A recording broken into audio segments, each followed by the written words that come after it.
থেকে আমি আসতেছি। ওকে, ওইটাই যাবো। ভাই আসসালামু আলাইকুম। ওয়ালাইকুম সালাম। ভাই কেমন আছে? আচ্ছা, আল্লাহ পাক আপনার দয়ায় ভালো আছে। ভাই ছোটবেলা থেকে আমরা দেখে এসেছি আপনার সিনেমা, আপনাকে কখনো বাস্তবে দেখা হয়নি। অনেক সিনেমাতে দেখেছি শাকিব খানের সাথে আপনি অনেক ফাইটিংয়ের ছবি করেছেন। তো আজকে বাস্তবে দেখা হলো, আসলে কেমন আছেন? আচ্ছা, আল্লাহ পাক অনেক ভালো রাখছে। আর আমি তো আমার ফিল্মের জগতের বয়স ৩৫ বছর। আমি ৩৫ বছরে আমার প্রথম ছবি হলে ইলিয়াস কাঞ্চন সাহেবের সাথে। আচ্ছা আচ্ছা আমার প্রথম ছবি হলো মৃত্যুর মুখে। আচ্ছা। তারপরে কাজ করলাম বাবার বাবা, শেষ বংশধর, ওদের দল, বিরোধী দল, মানে জাবিন নাই, এক জবান, অনেক ছবির কাজ করছি। তাই এখানে আমার উস্তাদ ছিল ফাইট ডিরেক্টর মুসলিম সাহেব। আমার উস্তাদ ছিল ফাইট ডিরেক্টর মুসলিম সাহেব, এবং সে হয়তো ৭-৮ বছর হয় মারা গেছে। তাকে আল্লাহ বেহেশত নসিব করুক। আমার উস্তাদের জন্য আমি সবসময় দোয়া করি যে আজকে তার উপলক্ষে আমি আজকে বাংলাদেশ চলচ্চিত্রের একজন শিল্পী। আমি চলচ্চিত্রে যা কাজ শিখছি, এবং আমার এই উস্তাদের কারণে, আমার মুসলিম উস্তাদের কারণে আমি শিখছি, এবং তার মাধ্যমে তখন আমার উস্তাদ মারা যাওয়ার পরে আমি কিছুদিন একটু অফ ছিলাম, যেন কাজকর্ম নাই, বা তখন আমি ছোট ছিলাম আর কি, অতটাও ছোট না। যখন আমি ফিল্মে আসছি হয়তো আমার 17-18 বয়স, তখন থেকে আমি ফিল্মে তো আসার পরে এই পরে আস্তে আস্তে কাজ করতেছি। পরে এই যে এক ধারায় লেগে আছি, তার তো এখন পরে কাজ করলাম ফাইটারটা আরমান সাহ। এত সে বাংলাদেশের স্যার আমাদের, বড় একজন মাপের লোক স্যার, স্যারের কাজ করতেছিলাম। তারপর তার বাতিজা দেলোয়ার হোসেন চুন্নু, এবং তার সাথে এখন বর্তমানে আছি আমি। এবং এখানে দুই স্যারের সাথে, আরমান স্যারের সাথে এবং চাচা বাতিজা, এদের সাথেই আমি কাজ করি। আমার ওস্তাদ এবং স্যার এদের সাথেই কাজ করতেছি।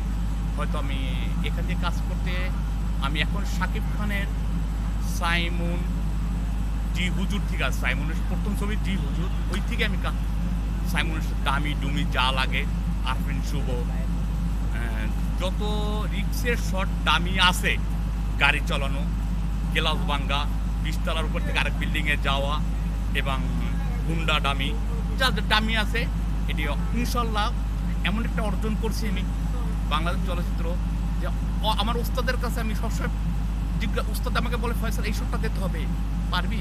আমি উস্তাদ, আমার কাছে কখনো না পারবেন না, আপনাকে দোয়া আছেন আমার, ইনশাল্লাহ। আমার উস্তাদ দেলোয়ার হোসেন চুন্নু সাহেব, সে তার দোয়া, এবং আরমান স্যার, এদের দোয়া নিয়ে আমি কাজ করি, এবং সব কাজ ইনশাল্লাহ আমার শটে, প্রত্যেকটা শটে ডাইরেক্টর, প্রডিউসার খুশি হয়ে আমাকে শটে খুশি হইয়া, রিক্সের শটে আমাকে খুশি হইয়া টাকাও দেয়, বকশিস দেয়। যেমন ইকবাল ভাই আছে, অনন্ত জলিলের আপনার বগুড়ায় কাজ করছি, ওখানে গ্লাস ভাঙ্গার শট আসলো, আমাকে একটা সে বলছে যে এই শট গ্লাস ভাঙবি, এবং একটা লাইট আসলো, ওই শটে লাইটটাও ফালাইতে হবে। সেই ইকবাল ভাই আমাকে খুশি হইয়া আমাকে ২,০০০ টাকা খুশি হয়ে দিয়েছে। গুড, সুন্দর শট হয়েছে। তো আমি এই পর্যন্ত আমি আল্লাহ রহমত কাজ করতে আছি। আর আল্লাহ পাক, আমরা তো ফিল্মে জড়াই গেছি, আর যতদিন আল্লাহ পাক আছি, আমি একজন শিল্পী সমিতির সদস্য, তা আল্লাহ পাক যতদিন আমাকে বাঁচাই রাখবে, ততদিন ইনশাল্লাহ আমি ফিল্ম নিয়েই থাকবো। আর আমার যারা সিনিয়র পার্সন ফাইটের বাইরে আছে, তাদের জন্য দোয়া করি, এবং আমার উস্তাদের জন্য দোয়া করি। আল্লাহ পাক জানে আমার মাথায় যত চুল আছে, তাদের জানে তত বছর জানে আল্লাহ পাক বাঁচাই রাখে। তারা বাঁচলে, গাছ বাঁচলে ঘোড়া বাঁচবো, পাতা বাঁচবো। তা আমরা হলাম পাতা, তাদের দোয়া সবসময় আমাদের কাছে আছে, এবং আমাদেরও দোয়া তাদের কাছে আছে। আমরা চাই যে সারা জীবনে এই উস্তাদ নিয়ে তারা যদি একটা ছবি ধরে, আমারই ডাক দেয়, আমাদের আরও ভাই ফাইটার আছে, তাদের ডাক দেয়, সবাই মিলে কাজ করার জন্য। ইনশাল্লাহ আমাকে সবসময় উস্তাদে আমাকে সবসময় বুঝা, ফয়সাল এমনি শর্ট দেবা, এমনি সব শর্ট দেবা, এমনি তুমি যেটা পারবা। আমি উস্তাদ, আপনি যে কোনো শর্ট বাংলাদেশের ভিতরে দেবেন, আমি ইনশাল্লাহ আপনার দোয়া আমি পূরণ করবো না, আর কোনো শব্দ পাবেন না আমার কাছে। আচ্ছা, হালকা